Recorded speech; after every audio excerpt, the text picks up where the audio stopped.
400 years ago, when Galileo Galilei wanted to show others what he saw through his telescope, he had to make drawings. The pockmarked face of the moon, the dance of the Jovian satellites, sunspots, or the stars in Orion. He took his drawings and published them in a small book, The Starry Messenger. That was the only way he could share his discoveries with others. For well over 2 centuries, astronomers also had to be artists. Peering through their eyepieces, they made detailed drawings of what they saw. The stark landscape of the moon, a storm in the atmosphere of Jupiter, the subtle veil of gas in a distant nebulae. And sometimes they overinterpreted what they saw.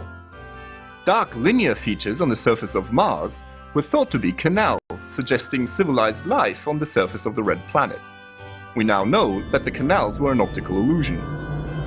What astronomers really needed was an objective way to record the light collected by their telescopes, without the information first having to pass through their brains and their drawing pens. Photography came to the rescue.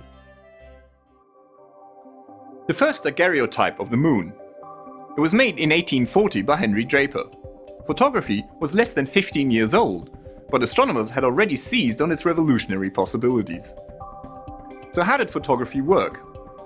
Well, the sensitive emulsion of a photographic plate contained small grains of silver halide. Expose them to light and they turned dark. So the result was a negative image of the sky, with dark stars on a light background.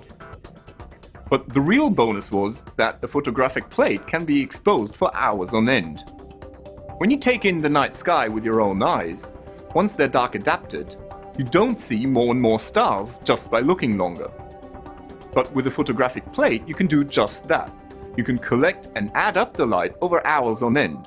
So a longer exposure reveals more and more stars. And more, and more, and then some. In the 1950s, the Schmidt telescope at the Palomar Observatory was used to photograph the entire northern sky. Almost 2,000 photographic plates, each exposed for nearly an hour. A treasure trove of discovery.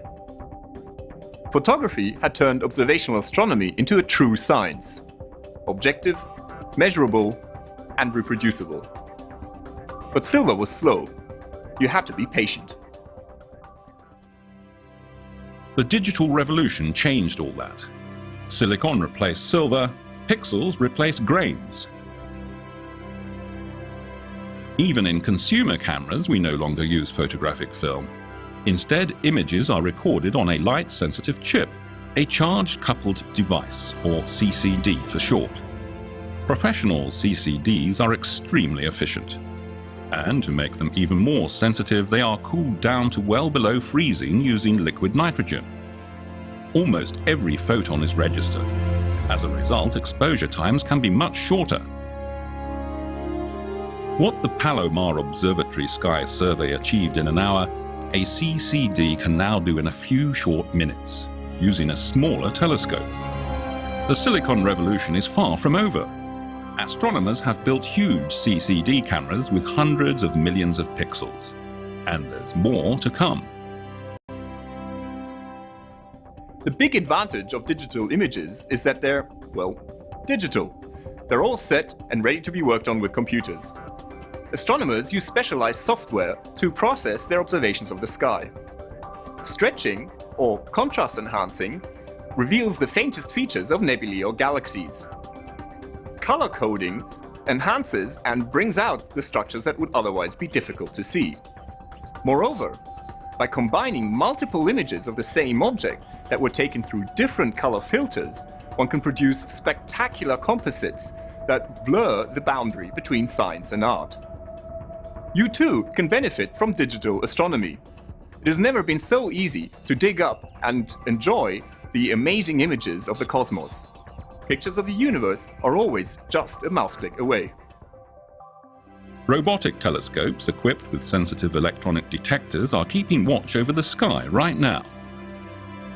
The Sloan telescope in New Mexico has photographed and catalogued over 100 million celestial objects, measured distances to 1 million galaxies, and discovered 100,000 new quasars. But one survey is not enough. the universe is an ever-changing place. Icy comets come and go, leaving scattered debris in their wake. Asteroids zip by. Distant planets orbit their mother stars, temporarily blocking part of the star's light. Supernovas explode, while elsewhere new stars are born. Pulsars flash, gamma-ray bursts detonate, black holes accrete. To keep track of these grand plays of nature, astronomers want to carry out all-sky surveys every year, or every month, or twice a week.